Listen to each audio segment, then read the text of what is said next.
crazy morning and very, very sad news. Obviously, Ozzy Osbourne has passed away. Well, it doesn't feel real, does it? We were just celebrating Ozzy 2 weeks ago, and it was said to be his final bow with Black Sabbath at Villa Park. It turned out to be exactly that. If I have to sum up Ozzy, he's two things. He is a founding father of heavy metal, but he is also one of the greatest characters to ever do it. You can't have one without the other. I was actually just talking to Connor early this morning, and us being millennials, like my first introduction of Ozzy outside of knowing him like from Sabbath from my dad was Little Nicky, the very famous Adam Sandler movie where he literally bites, spoiler alert, he bites a bat's head off. And I had no idea what that meant. When my dad told me, it's like the first thing I Google. And as you said, Lars, like it's like he was larger than life. So your introduction to Ozzy Osbourne was a character in a millennial film, playing a part and nod to something that he'd done.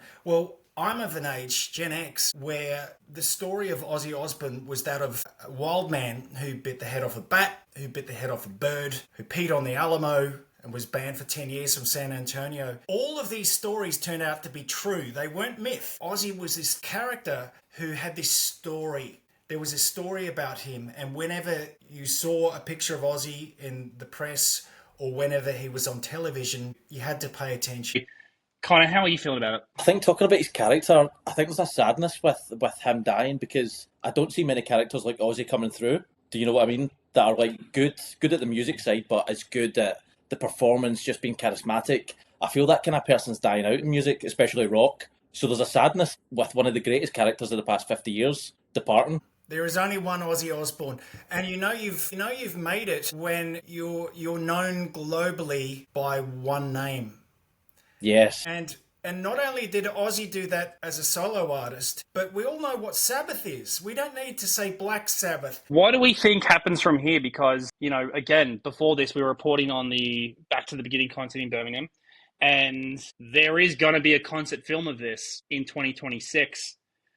Connor, do we know this? It's coming like a worldwide release, isn't it? I believe so, and I was looking at the stats, like Australians loved Ozzy Osbourne and Black Sabbath.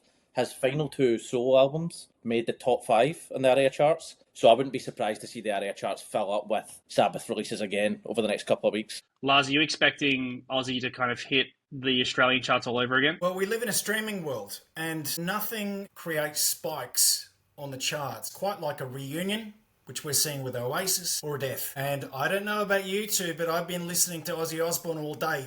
So I would be really, really surprised if we didn't see at least Paranoid, which is probably the most famous of the Black Sabbath songs. It was the title track from the 1970 album. It went to #1 in the UK. Paranoid, it earned a milestone last year. It went into the Billions Club on Spotify. Not many heavy metal songs can claim to do that, but that says that Black Sabbath and Ozzy has a connection with younger audiences. You see that in the artists that have been influenced by Ozzy and Sabbath as well. Like New Zealand's got this band called Earth Tongue, and they're probably one of the best rock bands in the entire country right now.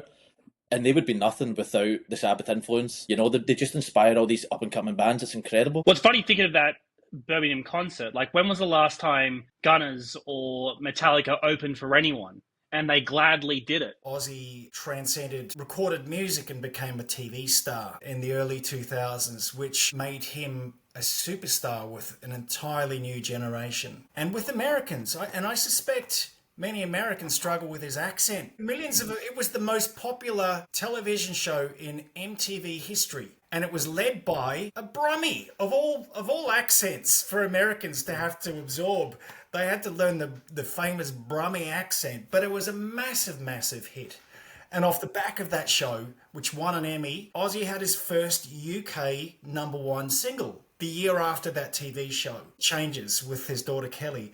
So if I was a Netflix or any of the big streamers, I would be very keen to get my hands on the copyrights. Can we fact check this?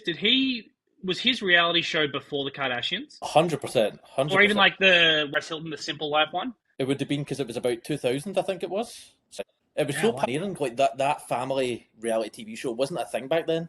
Like, obviously it was funny, but it was very pioneering in terms of what we're watching reality TV now. There's nothing else that has been like Ozzy, and there will never be another one like him. We know that.